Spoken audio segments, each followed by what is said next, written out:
Hello, everyone, and welcome to the Future of Islam in the Age of New Media. This is me, Amir, again, and today we have with us Dr. Sahar Khamis, who lectures at the Department of Communication at the University of Maryland, and she's also the co-author of the book Islam.com Contemporary Islamic Discourses in Cyberspace. She co-authored it with her colleague Muhammad al-Nawawi. It's an excellent book. I highly recommend that you get it, especially if you're following this topic and you have an interest in it. The unique thing about the book is that, yes, there are many publications about, Islam in cyberspace, but a lot of them are written from, by Western scholars, which is obviously fine. There's nothing wrong with that. But I think the unique thing about Islam.com is that the authors themselves are Arab and they're Muslim, and so they're able to bring a nuanced cultural understanding of the issues that they confront in cyberspace. And as a result, at least for me, in my perspective, I think the book provides a richer sort of understanding and analysis of what's going on in this field, and what's happening out there. So welcome, as usual. The interviews are very casual, and we're going to be talking in a very open-ended way. But ahlan wa sahlan and welcome, Sahar. Thank you very much, Amir. Thank you for having me. So to start off, you talk a lot about the democratization of Islamic authority in your book and how the internet is shifting power structures and how it's also challenging the traditional, long-established hegemony that was held, by the religious establishments in Muslim countries, the Arab world, whatever specific contexts that we want to get into. And so there are all these shifts that are happening right now. And as these shifts are happening, the notion of heresy, whether we're talking about religious heresy or political heresy, is, usually accusations, and things like heresy, a lot of the time we see them having political motivations behind them. They're not just purely religious. So notions like heresy, how do you see them shifting in this new kind of environment where information is freely flowing and no one really has firm control over the discourse like the case was in the past? Yeah, I think that's a very important question to ask, but I think I would like to just broaden the scope of the question a little bit, if you don't mind, in terms of how the internet is shaping or reshaping the whole notion of judging others, judging their morality, judging their religiosity, judging their political, inclinations and ideologies. I think it's not just about heresy as such, but we have seen, during our analysis of the different Islamic websites, how there are so many different discourses between Muslims and non-Muslims and between different sects or groups of Muslims among themselves, Sunnis and Shiites and so on. And we have seen how, it is sometimes really a blessing to have this kind of open, forum or platform or public sphere where people can exchange views and exchange ideas freely and openly. But we have also seen how sometimes it could be a curse in terms of people who are using it as a hate platform, a way to spread hate speech against others, to kind of give them some kind of negative labeling or a negative, image, or even to, stigmatize them with things like being, heretic or non-religious. We have seen words like kafir, which means, heretic being used. And, these kinds of accusations have been floating somehow freely out there in cyberspace, which made me and my co-author come to the conclusion that this kind of cyberspace can really be a double-edged sword. Yes. On one hand, it can give you the platform for free speech and for free expression of opinions and viewpoints. And on the other hand, it can very well become, some kind of hate matches where people are really kind of, lashing out at each other, using, in this case, the anonymity that the internet provides, the fact that they can remain anonymous, that they can use identities that are not their real identities, or use names that are not their real names, and therefore they can hide behind this curtain of anonymity to kind of spread some kind of hate speech. And the word heresy or heretic, has been found out there in cyberspace because people feel more comfortable, making these kinds of accusations against others when they are not really confronting them face to face and when they are not engaging with them in some kind of interpersonal dialogue and when their own identities are kind of concealed or hidden behind this curtain of anonymity.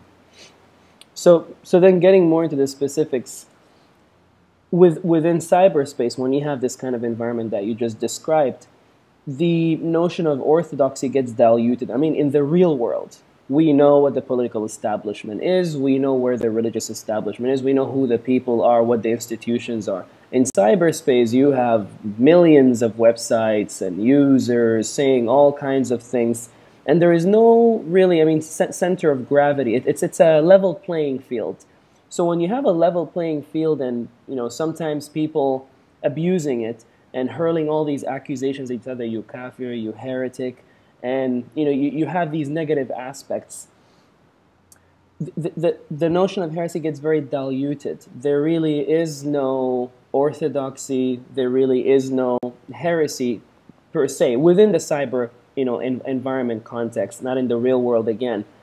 Do you, so, I mean, you just explained the negative aspects and the good aspects, but, you know, in terms of the good aspects, a lot of people, especially in the initial audio seminar, have highlighted that, you know, this is creating an environment like, you know, we had back in the Islamic golden ages, where there's a diversity of interpretations, and we have an increasingly eclectic Islam, which is a good thing. These are actually the words of Reza Aslan. You know, he said an increasingly eclectic Islam is a good thing. And I know that for some of the speakers who participated, that kind of raised their eyebrows. They're like, well, you know, if there's an increasingly eclectic Islam and increasing diversity, then, you know, where is the middle ground? Where is the sort of, you know, where is the common ground that we can share? People are coalescing together into smaller and tinier communities, and you have all these niche perspectives. And, you know, even in terms of identity formation, you know, you write a lot about that in the book. That's also shifting. People are sort of saying, no, well, we're feminist Muslims. Oh, we're all socialist, Marxist, I don't know, secular Muslims. And no, we are Salafis. And you have all these identities forming that are also, you know, political in nature and not just religious. And, you know, themes and things from pop culture also being integrated. So there's this notion of an increasingly diverse Islam, or, you know, increasing diversity, like just that this is a good thing. This has kind of stirred up a lot of questions. You've studied this academically, so I would like your perspective as an academic scholar, but also your perspective, you know, personally, how you feel about this. Right. I think that there are two extremes, and then there is the preferred middle ground. The two extremes are, there is the one extreme of having one orthodoxy, which kind of, you know, monopolizes, you know, all authority and the right to, you know, give fatwas, the right to give some kind of, you know, religious judgment or some kind of opinion, and keeping all of this consolidated in its hands and its hands alone in some form of rigid theology, right, or some form of rigid religious orthodoxy, and therefore killing the concept of ijtihad, the ability to have multiple interpretations, the ability to have multiple viewpoints and diverse, you know, forms of religious judgment. That, in my opinion, is not a healthy environment for producing new ideas, producing new lines of thought, and certainly kills the creativity and the innovativeness that is required in contemporary modern times. On the other extreme, there is the, be all, you know, and just open, a platform, like you mentioned, you know, that, you know, anything goes kind of platform where everybody can become a cyber mufti. Again, that in itself can pose a lot of danger, because not everybody who gets there online is necessarily someone who has the right qualifications or the right, background in order to give this kind of religious opinion or to give this kind of religious fatwa or ijtihad. So again, to come with ijtihad, you have to have some kind of religious background, religious grounding, needed knowledge and information in order to be able to give this kind of enlightened opinion.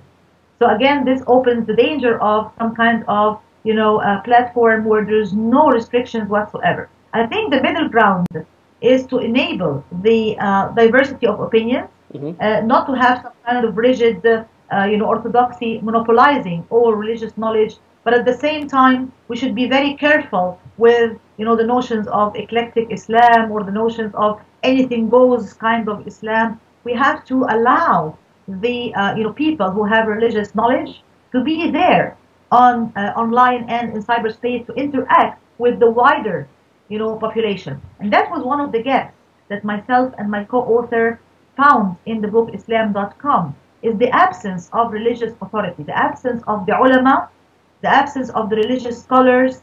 They were not there. We just found people who are lashing at each other, exchanging accusations, giving their own versions of fatwas online, acting as cyber muftis, when in fact we have the right, grounding or background to do it. Really. So we felt like, where are the ulama? And when we asked some of the ulama why they are not there, some of them said, they're not really skilled to use the new technologies, or they have not been invited to the discussion or the dialogue in the first place. And we felt that this is a vacuum. This is a vacuum that needs to be filled. There is a gap there, or a vacuum that really needs to be filled. The ulama need to be there online, interacting with the wider, public or the wider population, so that we can have this balance or this middle ground, which I think, in my opinion, would be the most favorable or the most reasonable situation. So I have an opinion, and I'd like to hear your response. I think that it's important to have the ulama and the scholars become part of the online discourse. And, many of them don't have the skills. Some of them see the internet as an evil, a form of evil. And then you have those who have perhaps the technological skills, but don't necessarily know how to engage in a dialogue. I remember talking with Harun Mogul, whom I interviewed before this. The video is also up on the blog. And he was talking about how there needs to be training for traditional and conservative Islamic scholars, for them to be part of the discourse. Now, my perspective is that this is actually a positive thing, because for too long, the traditional norm of engaging in discourse hasn't been really discourse. The ulama will engage amongst themselves and have discussions, but when it comes to the alim or the scholar and a student or someone who's seeking knowledge, it was more of a monologue. At least that has been my experience, and based on my perception. Again, this is not me giving a scholarly opinion. This is more of a personal opinion. And I think by getting them to participate in an online Islamic discourse, many of them hopefully will perhaps be able to really embrace conversation and to really put themselves on an equal footing, conversationally speaking at least, not of course in terms of knowledge, but conversationally, to be able to put themselves on an equal footing with normal people, seeking knowledge, ordinary folks, so that they can ask them questions, challenge them, and they're able to respond well, without feeling like they're being disrespected. Because, in Arab countries, I think, we both have seen this and experienced it. The sheikh is the sheikh. You don't question the sheikh. You don't challenge the sheikh. He gives the khutbah. He's the mufti, khalas, and that's it. So that's sort of my perspective and my personal view. You have talked about, doing some forecasting, and you also go into that in your book. Do you see that as part of the forecast, as, hopefully as more and more traditional ulama and scholars get involved online, and hopefully they develop the skill to be able to engage in conversation on an equal footing? Do you see a lot of positive coming out of that? Because I think we'll always have the extremes. And I think the extreme is sort of, the price to pay, or I mean, you can't have one without the other. You can't have intellectual freedom and diversity, I guess, without having these extremes. And I think that's the reality. So moving forward, there's a lot of things that we can do, but in terms of forecasting, there are those who are worried, and I think in some ways perhaps being alarmist, but I think you would be a better judge of that because you've actually studied this academically. And there are those who are cheering this notion of an eclectic Islam, and they're like, yes, we need more of it. Let's have it become super eclectic, and see how it goes.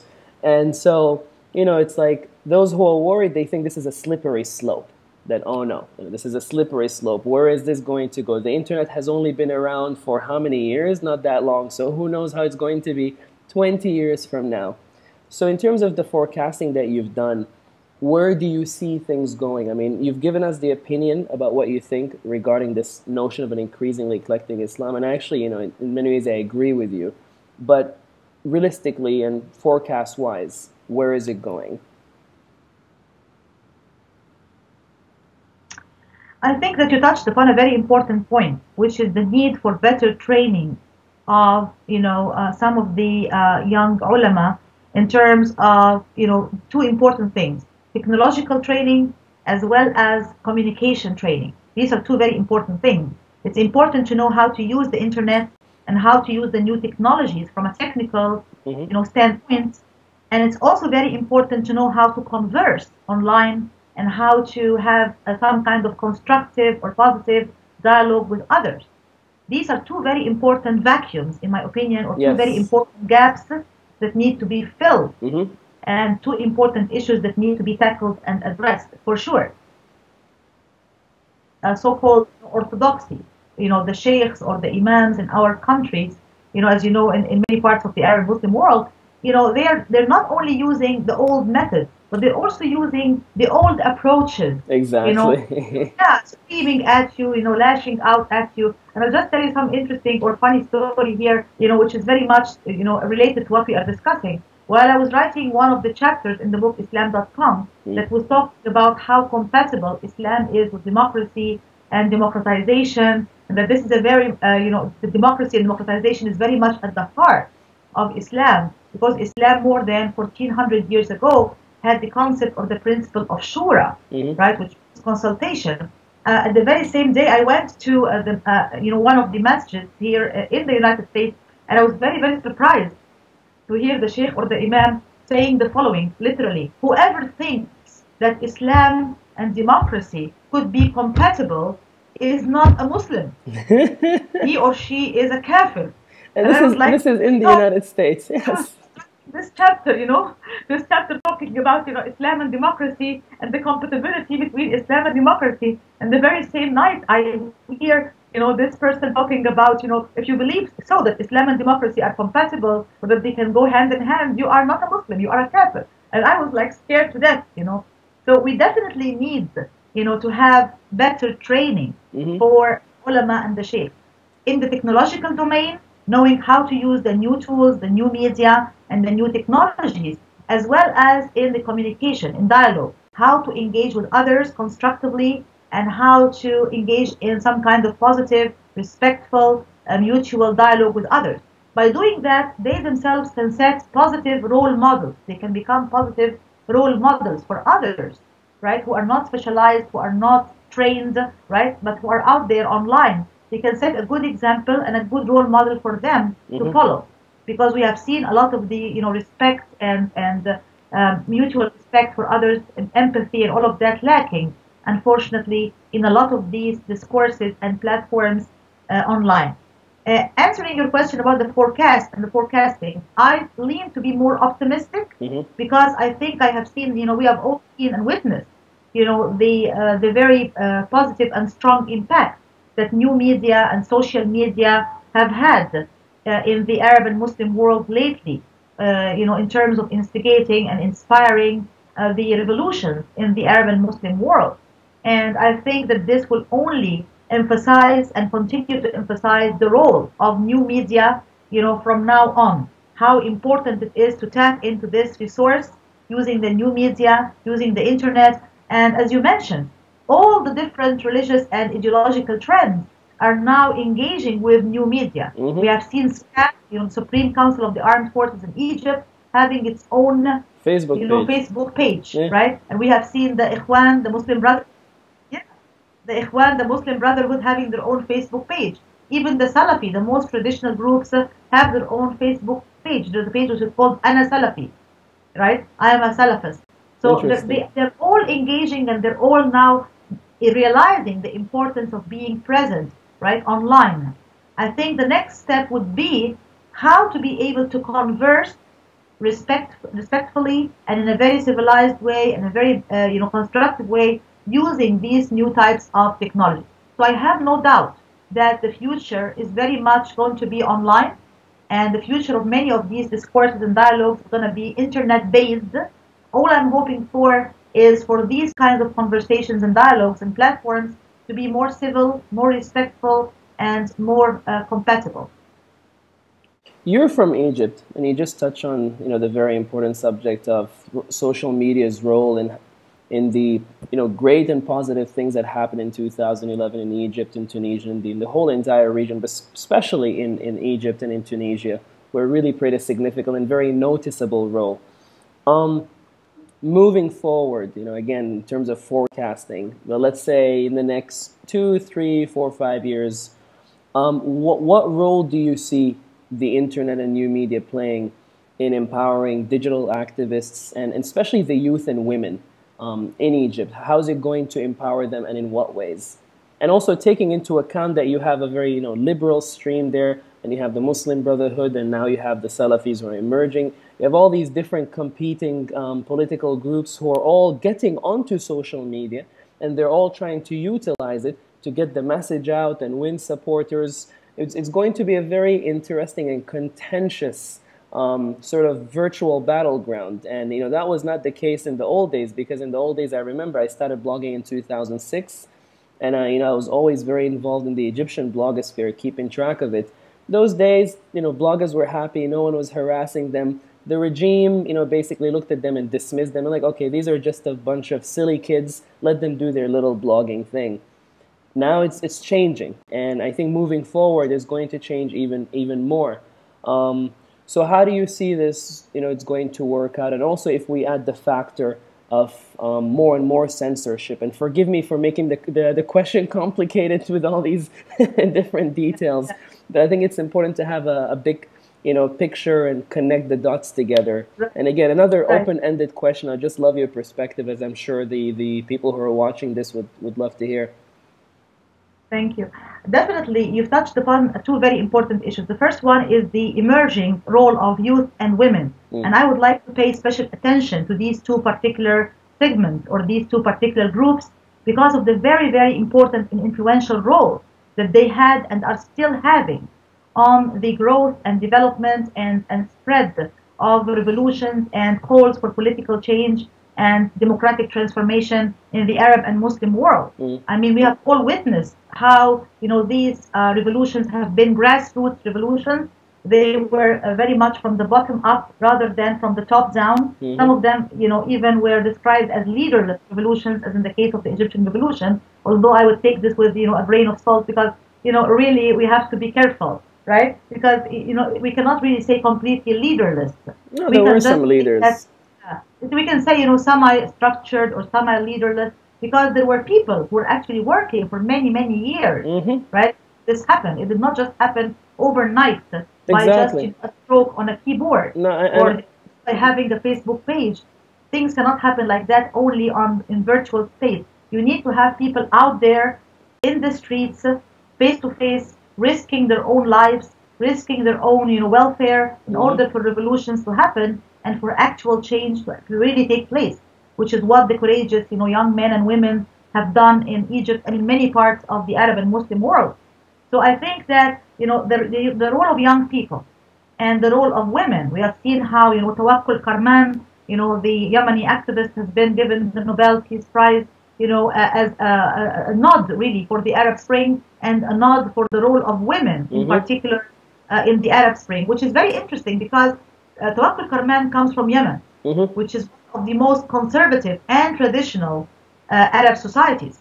Yet we have seen and are still seeing how all of these resilient, very persistent, Yemeni women are out there month upon month upon month upon month, really struggling for their political cause and not giving in and not, kind of accepting any kind of pressure put on them.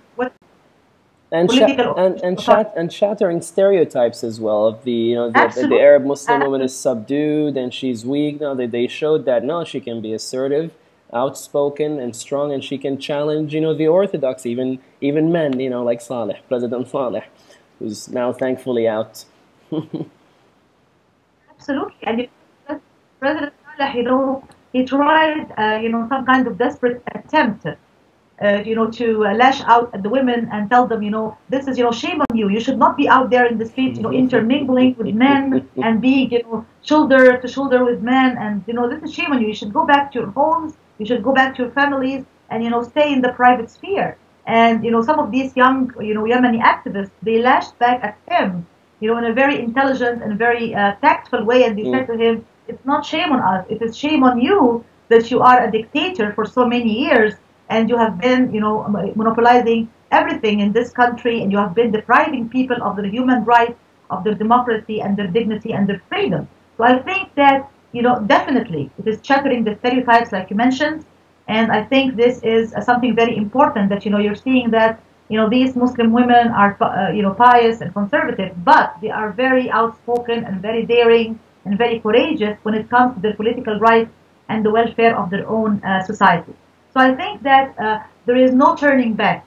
Let's put it this way: there is no turning back in terms of the political activism and cyber activism, which has really taken place in the Arab and Muslim world. This has changed the region and changed the role of media in the region once and for all, in my opinion. No, But I I also agree. like to highlight a very important point, which is cyber wars as well, because you mentioned something about censorship. That's a very important point, because when the revolution erupted in Tunisia and subsequently in Egypt, the regimes in these two countries were taken by surprise. Yes. They were like, wait a minute, what's going on, right? They were like taken by surprise. They did not expect that the new media and the internet can have such a tremendous and incredible effect or impact.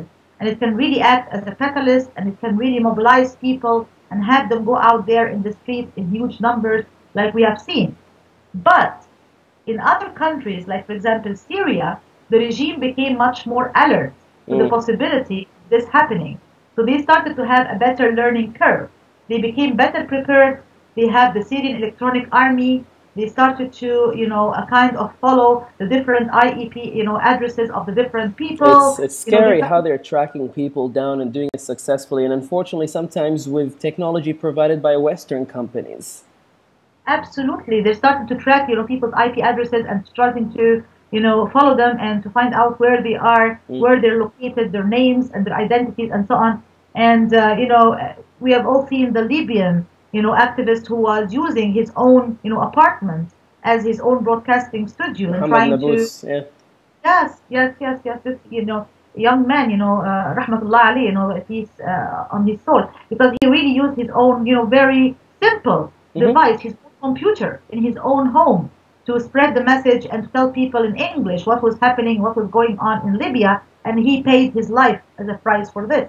So there's really the danger of, censorship. There's the danger of, finding out where the activists are and tracking them online, and all of these are, some kind of cyber wars, as I mentioned, that can really erupt online. And the learning curves are improving on both sides. The activists themselves are becoming better trained in terms of using the new media and the new technologies, but the regimes and the governments are also having their own learning curves improving, and they're also learning how to counter some of this cyber activism and how to kind of, follow the activists online and to try to nail them down or censor them or stop them from, having their words out. This is Sahar Khamis, assistant professor at the Department of, I got it here written, of Communication at the University of Maryland, and also the co-author of the book Islam.com, Contemporary Islamic Discourses in Cyberspace. If you're an academic scholar, someone doing research on this topic, I highly recommend you go get the book. I have to admit I haven't finished reading all of it yet, but I will soon. I've got another bunch of books to also go through. But again, thank you very much for your time. This has been very insightful and yeah, wonderful. Thank you very much, Amir. I really, really enjoyed this conversation, and I want to commend you on your great effort. I really like the idea that you are engaging in this kind of online, informed academic discussion with scholars in this important area. I want to thank you for your efforts and thank you for having me again. No, thank you. I mean, this is sort of me playing my own humble role in trying to facilitate, a good discussion and discourse. I get a lot of emails from people, like as I mentioned to you earlier before we started recording, who received the videos, who went through the transcripts, who've seen the audios, and I'm glad to see that it's resonating, that it's helpful for a lot of scholars who are doing research. So I hope that this conversation right here that we just had also is beneficial to a dozen, I don't know, 100, however many people really dig into this stuff. But again, thank you very much. And it was nice to talk to you. Thank you very much. Cool. Thank you very much. Assalamu alaikum.